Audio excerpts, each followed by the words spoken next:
Hello বন্ধুরা, দেখুন আজকের বড় কড়াই বসানো হয়েছে। কড়াইয়ের মধ্যে দিয়ে দিয়েছি পটল, লবণ হলুদে মেখে দিয়েছি। পটলটা ভাজা হবে। তো আপনারা ভাবতে পারেন আজকের এতটা কেন, কারণ আজকের একটা ছোটোখাটো অনুষ্ঠান আছে। তো প্রায় 100 লোকের মতো খাওয়া দাওয়ার ব্যবস্থা আছে।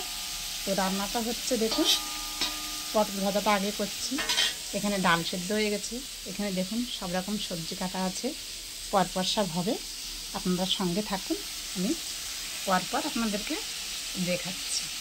এখন পটল ভাজাটা হয়ে গেছে, আমি নামিয়ে নিয়েছি। এবার বানাবো শুক্তো। উচ্ছেটা আমি ভেজে নিচ্ছি। দেখুন উচ্ছেগুলো দিয়ে দিয়েছি তেলের মধ্যে। উচ্ছেটা আমি ভেজে তুলে নেব। দেখুন শুক্তো চাপিয়ে দিয়েছি, এর মধ্যে দিয়েছি বড়ি, বেগুন আছে, পেঁপে আছে, উচ্ছে তো আছেই, আর চিংড়ি মাছ একদম ভেজে নিয়েছি আলাদা করে। নিয়ে মশলা দিয়ে ওটা দিয়ে দিয়েছি, আমি জল দিয়ে দেবো। দেখুন কুমড়ো ঘন্ট হবে, চিংড়ি মাছ মশলা দিয়ে ভেজে নিয়েছি। আর এই যে কাটা কুমড়ো আছে, দিয়ে দিলাম কুমড়োটা। আর দেখুন এখানে উল্টে আলু ভেজে নিয়েছি। দেখুন মশলা দিয়ে একদম কুমড়োটাকে ভালো করে কষে নিয়েছি। এবার আমি এর মধ্যে দিয়ে দেবো ভেজে রাখা পুঁই শাক আর আলু।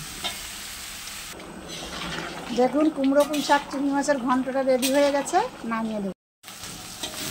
দেখুন পুঁই শাক কুমড়ো চিংড়ি মাছের ঘন্ট নামিয়ে দিয়েছি। এবার হবে মাছের ঝাল। মশলা দিয়ে টমেটো দিয়ে দিয়েছি এর মধ্যে।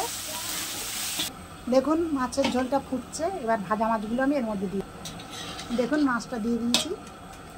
যদিও মাছের ঝাল হবে, এই জন্য বেশি জলও দেইনি, একদম মাখা মাখা করে দিয়েছি। ঝালটা রেডি হয়ে গেছে, দেখুন নামিয়ে দিই। দেখুন মুড়ি ঘন্ট বানাবো। মাছের মাথাটা আমি একেবারে সুন্দর করে একদম ঝরঝরে করে ভেজে নিয়েছি। আর ডাল তো সেদ্ধ করেই রেখেছি। এবার মুড়ি ঘন্টটা পাঠিয়ে দেবো। দেখুন সমস্ত মশলা দিয়ে একদম কষে নিয়েছি। এবার দিয়ে দেবো মাছের মাথা ভাজা। এবার এর মধ্যে ঢেলে দেবো ডাল। দেখুন ডালটা ঢেলে দিয়েছি। দেখুন চাটনিটাও কিন্তু হয়ে গেছে। চাটনিটা বানানোর সময় দেখাতে পারলাম না। এই যে মুড়ি ঘন্ট নামিয়ে দিয়েছি। তো সব আইটেম রেডি হয়ে গেছে। বন্ধুরা আজকের ভিডিওটা কেমন লাগলো অবশ্যই জানাবেন।